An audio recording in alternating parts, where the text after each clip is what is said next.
119, 169 176 வரை.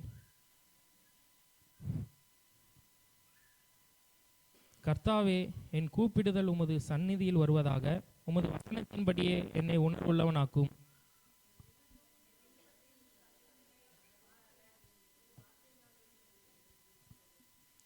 உம்முடைய பிரமாணங்களை நீர் எனக்கு போதிக்கும் போது என் உதடுகள் உமது துதியை பிரஸ்தாபப்படுத்தும்.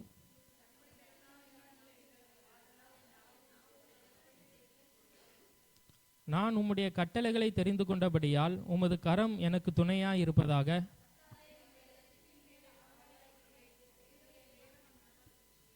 என் ஆத்துமா பிழைத்திருந்து உம்மை துதிக்க கடவது. உமது நியாய தீர்ப்புகள் எனக்கு உதவியாய் இருப்பதாக.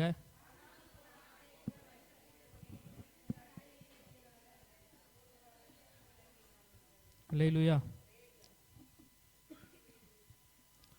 இந்த வசனத்தில் ஒரு 4 காரியங்கள் சொல்லப்பட்டிருக்கு. முதலாவது என்ன காரியம்னா 169வது வசனத்தை வாசிப்போம்.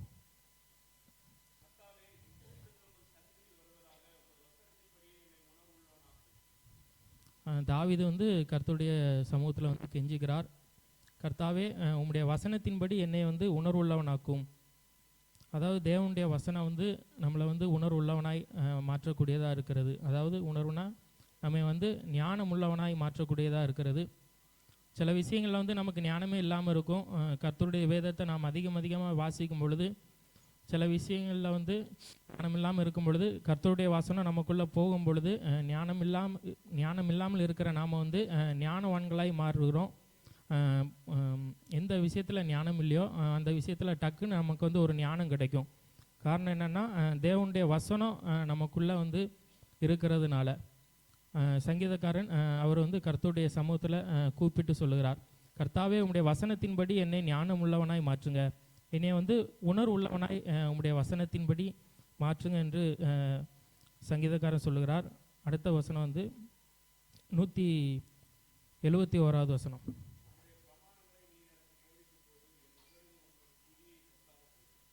என் உதடுகள் உமது துதியை பிரஸ்தாபப்படுத்தும். உம்முடைய பிரமாணங்களை நீர் எனக்கு போதிக்கும் பொழுது. தேவனுடைய பிரமாணம், அதாவது தேவனுடைய கட்டளைகள், தேவனுடைய வசனம், தேவனுடைய வார்த்தை.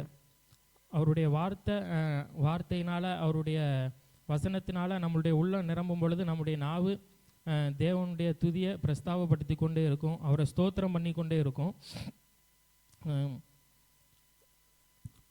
அடுத்த வசனம் 173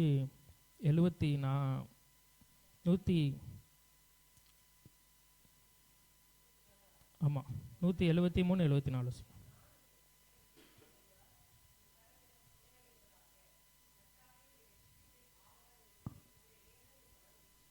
அதாவது சங்கீதக்காரன், உம்முடைய கட்டளைகளை நான் தெரிந்து கொண்டபடியால் உமது கரம் எனக்கு துணையாக இருப்பதாக.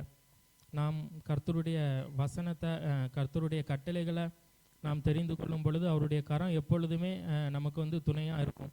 அவர் எப்பொழுதுமே நம்முடைய வலது பாரிசத்திலிருந்து நமக்காக யுத்தம் செய்கிறவராய், நமக்கு உதவி செய்கிறவராய் எப்பொழுதுமே அவர் இருக்கிறார். உதவிக்கான ஒரு கரமாய் அவருடைய கரம் இருக்கிறது. நம்முடைய தேவைகளை அறிந்து, நம்முடைய பிரச்சனைகளை அறிந்து அவர் நமக்கு உதவி செய்கிறவராக இருக்கிறார். காரணம், நாம் அவருடைய கட்டளைகளை தெரிந்து கொண்டு இருக்கிறோம், அவரை அறிந்திருக்கிறோம், அவரை புரிந்திருக்கிறோம், அவருடைய வசனங்களை நாம் வாசிக்கிறோம். அவருடைய வேதம் நம்முடைய இருதயத்தில் இருக்கிறதுனால நம்முடைய வழிகளில் ஒன்றும் பிசகாதபடிக்கு அவருடைய கரம் நமக்கு உதவி செய்து தாங்குகிறதா இருக்கிறது. கடைசியாக 176வது வசனம் வாசிப்போம்.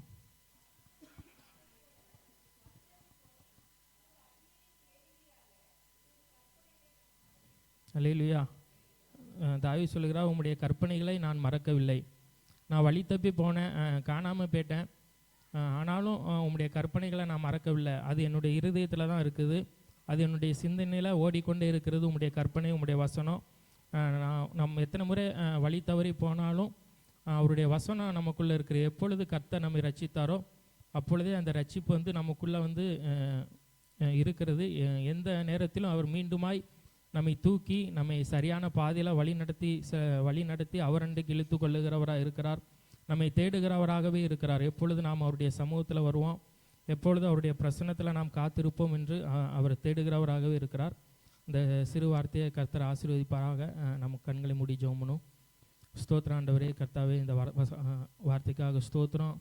அப்பா, அந்த சங்கீதத்தில் வாசித்தது போல் அப்பா, நீர் எங்களை தேடுகிறவராக இருக்கிறீர். நாங்கள் உம்முடைய கட்டளைகளை மறக்கல ஆண்டவரே. உம்முடைய வசனங்கள் எங்களுடைய இருதயத்தில் இருக்கிறது. அப்பா ஸ்தோத்திரம். இன்னுமாய் கர்த்தாவே அண்டை கிட்டி சேர, உம்மோடு உறவாட பரிசுத்த ஆவியான உதவி செய்யுங்க.